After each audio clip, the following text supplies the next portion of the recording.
Lions Nation, nobody inside Detroit is ignoring what is happening around this team right now, because the conversation surrounding the Lions has officially entered a completely different level. And honestly, some of the stories coming out lately are getting absolutely ridiculous. You can feel it. The expectations are bigger, the spotlight is brighter, and suddenly every national analyst, every writer, and every random opinion online is trying to create narratives around this roster. But when you really break down what's happening inside Allen Park, you realize this team is still operating with the exact same mentality that helped change the culture in Detroit in the first place. One of the biggest examples came directly from Jack Campbell after discussions surrounding his contract situation started making headlines. And what stood out wasn't just the contract itself, it was the reaction around it. There were people comparing his situation to Tyler Linderbaum and questioning why Campbell handled things differently, but that completely misses the point. Jack Campbell is not Tyler Linderbaum. Different player, different situation, different priorities. And honestly, that entire comparison says more about how desperate people are to create off-season drama than anything else. What Lions fans should actually focus on is the type of mentality Jack Campbell continues to show every single time he speaks publicly. This is a player who remembers every criticism that came his way during the draft process, and Lions fans remember it too. The moment Detroit selected him, there were non-stop complaints from analysts saying the Lions reached for a linebacker. People acted like selecting a linebacker early in the draft was somehow unacceptable in modern football. But look at where things stand now. Jack Campbell became exactly the type of impact defender Detroit believed he could become. And the same exact thing happened with Jahmyr Gibbs. There were people furious when Detroit selected a running back that high. The criticism was non-stop. People kept repeating the same tired arguments about positional value and draft philosophy. But what happened after that? Jahmyr Gibbs became one of the most explosive weapons in football, and one of the biggest reasons this offense reached another level. These weren't luxury picks. These were foundational pieces. Brad Holmes ignored outside noise, trusted his evaluations, and doubled down on elite football players instead of chasing media approval. That's what makes this current Lions front office different from previous regimes. They are not building a roster based on internet reactions. They are building a roster based on identity. If a player fits the culture, fits the mentality, and can become a difference maker, they are willing to take him regardless of public opinion. And now, years later, those same draft decisions are aging incredibly well. Jack Campbell himself basically represents everything Dan Campbell wants this football team to be. Tough, focused, humble, hungry. And maybe the most important word right now is hungry. Because according to Campbell, that hunger inside the locker room is still there. That matters more than people realize. After success, some teams start believing their own hype. They get comfortable. They start leaning into fame, commercials, popularity, and outside attention. But the Lions know exactly what made them dangerous in the first place. Detroit became feared because they played with grit. They played angry. They embraced being doubted. They embraced being overlooked. That underdog mentality fueled this roster, and now the challenge becomes maintaining that edge after gaining national respect. That's why hearing players openly talk about staying hungry is such an important sign for this team heading into the season. At the same time, there are still bizarre rumors floating around the NFL world, and one of the strangest involves Anthony Richardson somehow being connected to Detroit. Honestly, when you look at the actual football side of it, the fit makes almost no sense. The Lions' offense demands accuracy, timing, processing, decision-making, and consistency from the quarterback position. Jared Goff succeeds because he understands the system, gets the ball out quickly, reads defenses correctly, and operates efficiently within structure. Anthony Richardson may have elite physical traits, but Detroit's offense is not built around raw athleticism alone. Accuracy matters. Processing matters. Completion percentage matters. This offense relies on precision. The Lions are not searching for a quarterback project right now. Jared Goff is still only 30 years old, continues to stay durable, and remains one of the stabilizing pieces of the offense. Detroit is not in panic mode at quarterback, and there is absolutely no indication the organization wants to suddenly gamble on a developmental player who doesn't naturally fit the structure of the offense. But maybe the most interesting part of all this is the growing optimism surrounding the roster compared to last year, because internally there were legitimate concerns entering the previous season. Frank Ragnow's retirement created massive uncertainty. Taylor Decker dealt with injuries. Graham Glasgow struggled at times. The offensive line never truly felt stable. On top of that, there were major defensive injuries, adjustments with new coaching responsibilities, and younger players still developing into bigger roles. This year feels different. The roster feels younger, healthier, more balanced. Detroit made moves specifically designed to address age, durability, and long-term stability. Players like Tate Ratledge and Talik Williams are expected to take important developmental steps. Blake Miller brings durability after barely missing time in college. Cade Mays adds depth and flexibility. And maybe most importantly, the coaching structure itself feels more settled and organized heading into camp.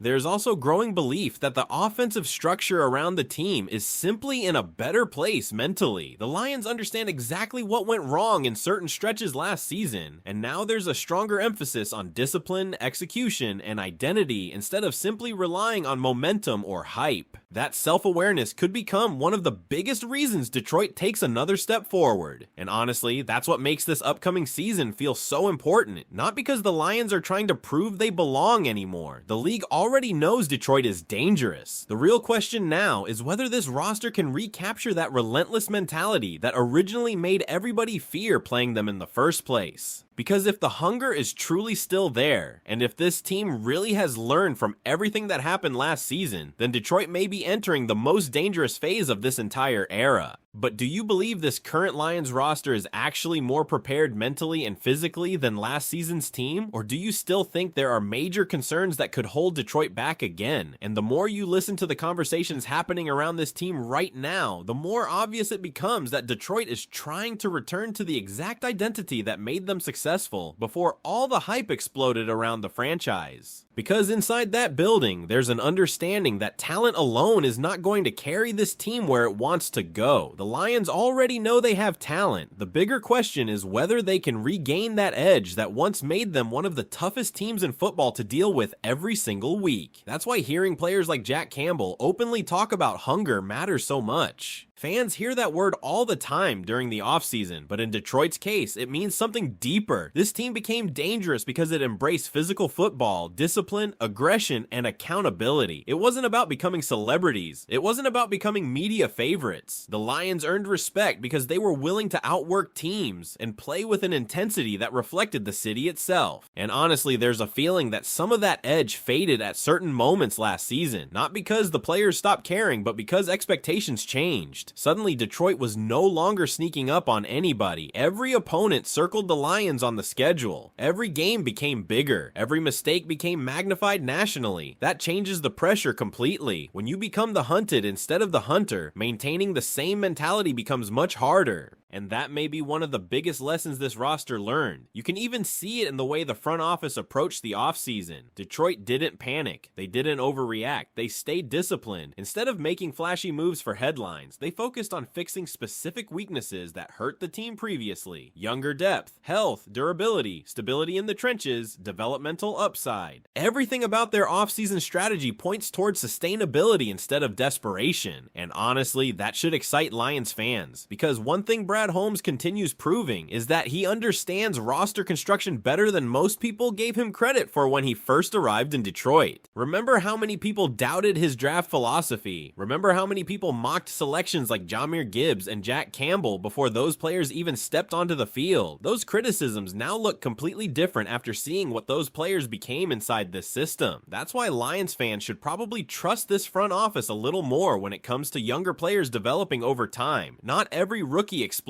immediately. Some positions naturally take longer to adjust to NFL speed and responsibilities. We already saw that discussion surrounding players like Talik Williams and Tate Ratledge. Early on, some fans wanted instant dominance, but development inside the NFL rarely works that way, especially in Detroit, where coaches demand discipline, understanding of assignments, and physical consistency before handing players major responsibility. And that patience may start paying off in a huge way this season. Because if some of these younger linemen continue progressing progressing, the Lions could quietly rebuild depth in the trenches faster than people expected. That matters because the offensive line situation last season created more problems than many fans fully realized at the time. Frank Ragnow retiring was not something you casually replace overnight. Taylor Decker battling injuries changed the entire balance of the offensive line. Graham Glasgow struggling at times only added more instability. And once continuity disappears up front, everything offensively becomes harder. That affected protection, that affected rhythm, that affected the running game, that affected consistency. And yet, despite all of that, Detroit still remained one of the better teams in football for stretches of the season. That alone says a lot about the foundation Dan Campbell and Brad Holmes have built. Now imagine this offense operating with better health, more stability, and more depth entering the year. That's why some people inside the fan base feel more optimistic now than they did entering last season. Last year there were warning signs. Even before games started, there were concerns about injuries, offensive balance, and coordinator adjustments. This year feels calmer, more organized, more prepared. The roster itself simply looks more complete physically. And another thing that shouldn't be ignored is the growing belief that the Lions coaching staff learned important lessons from last season as well. There were moments offensively where things simply did not look as sharp or as connected as Detroit fans expected. Timing looked off at times. Play calling rhythm disappeared during stretches. Situational football became inconsistent. Those are the details that separate playoff teams from championship teams. Now there's a stronger emphasis on structure, communication, and surrounding the offense with better football minds capable of helping Jared Goff operate at his highest level. And that's critical, because whether fans want to admit it or not, Jared Goff remains one of the biggest keys to everything Detroit wants to accomplish. The reason the Anthony Richardson rumors felt so strange to many fans is because they completely ignored what actually makes Detroit's offense successful. The Lions are not trying to become a backyard football offense built entirely around athletic improvisation. They want precision, they want timing, they want quarterbacks capable of reading defenses, controlling protections, and executing efficiently under pressure. That's exactly what Jared Goff gives them, and sometimes people outside Detroit still underestimate just how valuable consistency at quarterback really is. Goff has stayed available, he's stayed composed, he understands the offense, he protects the football, and perhaps most importantly, the locker room believes in him. That stability matters more than people realize when building a contender. The Lions are not searching for chaos at quarterback. They are searching for continuity around a roster that believes its championship window